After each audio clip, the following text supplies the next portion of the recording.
Assalamualaikum warahmatullahi wabarakatuh. Kembali lagi di materi IPS di minggu kedua kali ini yang akan membahas tentang kondisi masyarakat pada masa penjajahan.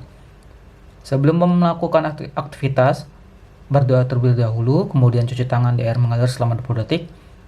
Jangan lupa untuk di like, di subscribe, dan juga komen kalian tentang nama dan kelas kalian. Dan juga menulis apa yang saya jelaskan, lalu menjawab soal-soal yang saya berikan. Oke, kita lanjut ke materinya. Kondisi masyarakat pada masa penjajahan. Yang pertama, ada pengaruh monopoli dalam perdagangan. 2. Pengaruh kebijakan kerja paksa. 3. Pengaruh sistem sewa tanah. 4. Pengaruh sistem tanam paksa. Dan terakhir 5. Perlawanan terhadap kolonialisme dan imperialisme. Pengaruh monopoli dalam perdagangan. Guna mendapatkan keuntungan yang besar, VOC menerapkan monopoli perdagangan. Bahkan pelaksanaan monopoli VOC di Maluku itu lebih keras daripada pelaksanaan monopoli bangsa Portugis. Peraturan-peraturan yang ditetapkan VOC dalam melaksanakan monopoli perdagangan antara lain: 1. Verplicht leverantie, yaitu penyerahan wajib hasil bumi dengan harga yang telah ditetapkan oleh VOC. Peraturan ini melarang rakyat menjual hasil buminya selain kepada VOC. Jadi tidak boleh ke kongsi dagang lain, ke Portugis, ke Inggris, nah gitu. Yang kedua tentang kontingenten, yaitu kewajiban bagi rakyat untuk membayar pajak berupa hasil bumi. 3. Peraturan tentang ketentuan areal dan jumlah tanaman rempah-rempah yang boleh ditanam. 4. Ekstirpasi, yaitu hak VOC untuk menebang tanaman-tanaman rempah-rempah agar tidak terjadi kelebihan produksi yang dapat menyebabkan harganya merosot. 5. Pelayaran hongi, yaitu pelayaran dengan perahu kora-kora atau perahu perang untuk mengawasi pelaksanaan monopoli perdagangan VOC dan menindak pelanggarnya. Dalam melaksanakan pemerintahan, VOC menerapkan sistem pemerintahan tidak langsung atau indirect rule dengan memanfaatkan sistem feodalisme yang sudah berkembang di Indonesia. Adapun ciri-ciri khas feodalisme adalah ketaatan mutlak dari bawahan kepada atasannya, yang dimana dalam susunan piramida masyarakat feodal itu, raja itu sebagai posisinya yang paling teratas, kastanya paling tinggi. Kemudian di bawahnya baru terdapat bangsawan tinggi kerajaan, yaitu kaum aristokrat, yang dimana di bawah raja itu terdapat bupati yang berkuasa di suatu daerah, kemudian kepala-kepala rakyat, dan yang paling bawah baru rakyat. Kemunduran dan kebangkrutan VOC yang terjadi sejak awal abad ke-18 disebabkan oleh banyaknya korupsi yang dilakukan oleh pegawai-pegawai VOC. 2. Anggaran pegawai terlalu besar sebagai akibat semakin luasnya wilayah kekuasaan VOC. 3. Biaya perang untuk memadamkan perlawanan rakyat sangat besar. 4. Persaingan dengan kongsi dagang bangsa lain seperti kongsi dagang Portugis, Compagnie des Indes, dan kongsi dagang Inggris, East Indian Company. 5. Utang VOC-nya yang sangat besar. 6. Pemberian dividen kepada pemegang saham walaupun usahanya mengalami kemunduran. 7. Berkembangnya paham liberalisme sehingga monopoli perdagangan yang diterapkan VOC tidak sesuai lagi untuk diteruskan. Jadi pada saat itu kan VOC sedang lagi masa puncaknya, berkembang pesat. Tetapi lama-kelamaan seiring berjalannya waktu, akhirnya VOC ini mengalami kemunduran juga kebangkrutan. Yang dimana tadi sudah saya jelaskan, yang ada 7 ini yang merupakan kemunduran dan kebangkrutan VOC. Kedua, pengaruh kebijakan kerja paksa. Gubernur Jenderal Daendels yang memerintah tahun 1808 sampai 1811 melakukan berbagai kebijakan seperti pembangunan militer, jalan raya, perbaikan pemerintahan, dan perbaikan ekonomi. Salah satu kebijakan yang terkenal adalah dengan pembangunannya Jalan Anyer Panarukan atau disebutnya Jalan Raya Pos. Selain untuk kepentingan pertahanan militer, jalur tersebut merupakan penghubung kota-kota penting di Pulau Jawa yang merupakan penghasil berbagai tanaman ekspor. Kenapa VOC atau Belanda itu lebih menanam untuk tanaman ekspor? Karena Kalau tanaman ekspor itu nilai jualnya itu lebih tinggi dibandingkan dengan tanaman-tanaman lokal seperti padi. Nah, jadi sudah ketahuan kan, jadi ketika tanaman padinya itu tidak terurus sehingga bisa gagal panen, tetapi tanaman ekspor ini yang benar-benar dianggap penting oleh VOC. Kita lanjut lagi. Dengan dibangunnya jalan tersebut, proses distribusi barang dan jasa untuk kepentingan kolonial semakin cepat dan efisien. Pembangunan jalur Anyer Panarukan sebagian besar dilakukan oleh tenaga manusia, yang dimana puluhan ribu penduduk itu dikerahkan untuk membangun jalan tersebut.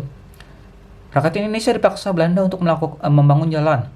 Mereka tidak digaji, tidak diberi makanan yang layak, sehingga ribuan penduduk itu akhirnya meninggal karena kelaparan dan juga penyakit yang diderita. Pengerahan penduduk untuk mengerjakan berbagai proyek Belanda ini disebut juga kerja rodi atau kerja paksa.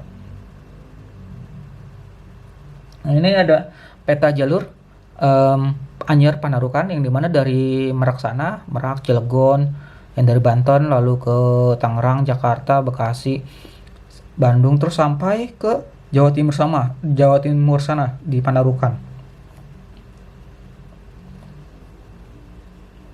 Selain menerapkan kerja paksa, Daendels melakukan berbagai usaha untuk mengumpulkan dana dalam menghadapi Inggris, yang dimana pada saat itu kan tiga kongsi dagang itu sedang lagi bersaing, Belanda, Inggris, dan juga Portugis. Nah, di mana ketika Portugis itu angkat kaki dari Pulau Jawa, terjadilah persaingan antara Belanda dan juga Inggris.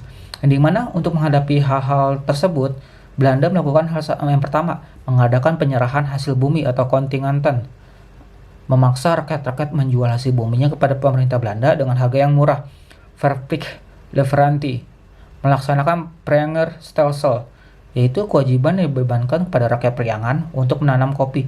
Priangan itu di daerah Sumatera ya kalau nggak salah. 4. Menjual tanah-tanah negara kepada pihak swasta asing seperti kepada Han Tiko, seorang pengusaha Cina. Kemudian ada beberapa kebijakan Daendels ini untuk mempertahankan Pulau Jawa dari serangan Inggris, antara lain semua pegawai pemerintah menerima gaji tetap, tetapi mereka dilarang melakukan kegiatan perdagangan.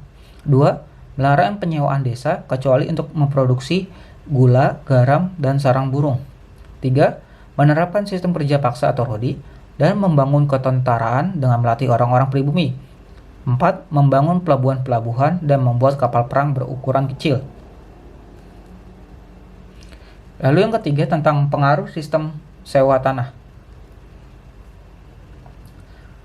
Dimana tadi sebelum membahas tentang ke Belanda, sekarang ke sistem sewa tanahnya Inggris. Yang dimana penguasa Inggris pada saat itu, yaitu Letnan Gubernur Thomas Stamford Raffles, kebijakannya itu yang terkenal adalah sistem sewa tanah atau land rent system, atau bahasa Belanda landelijk stelsel, dimana ada beberapa peraturan dalam sistem tersebut. Pertama, petani harus menyewa tanah meskipun dia adalah pemilik tanah tersebut. 2. Harga sewa tanahnya itu tergantung kepada kondisi tanah. 3. Pembayaran sewa tanah dilakukan dengan uang tunai. 4. Bagi yang tidak memiliki tanah dikenakan pajak kepala. Sistem sewa tanah tersebut tidak berjalan lama.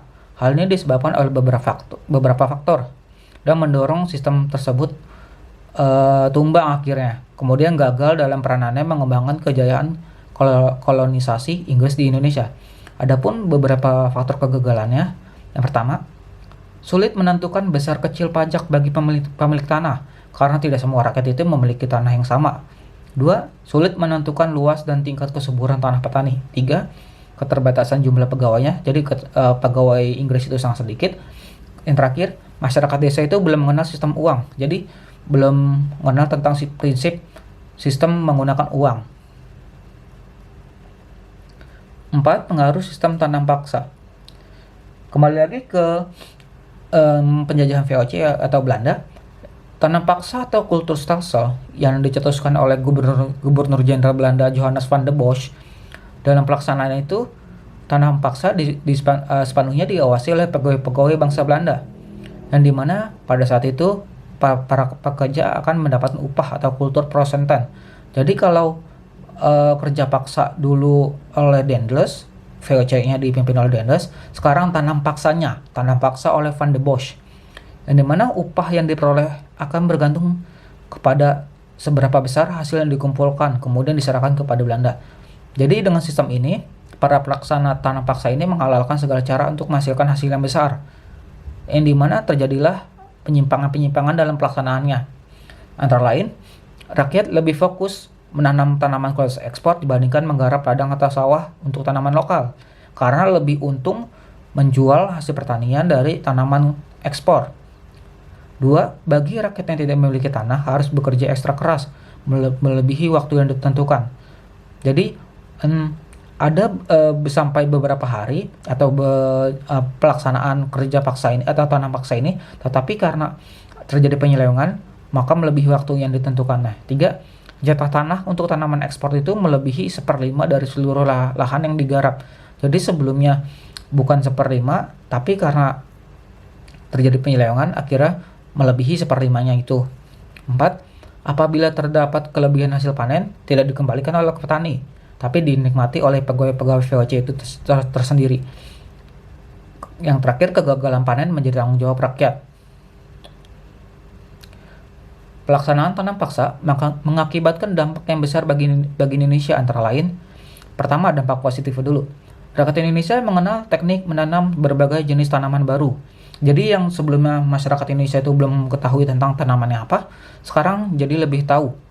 2. Rakyat Indonesia mengenal tanaman dengan kualitas ekspor yang tadinya cuma hanya padi atau beberapa, sekarang tahu tentang tanaman kualitas ekspor seperti kopi, teh, lalu tembakau, dan lain sebagainya.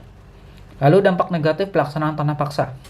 Penderitaan fisik dan mental karena bekerja terlalu keras, yang dimana sudah tidak digaji, tetapi juga tidak diberikan makanan.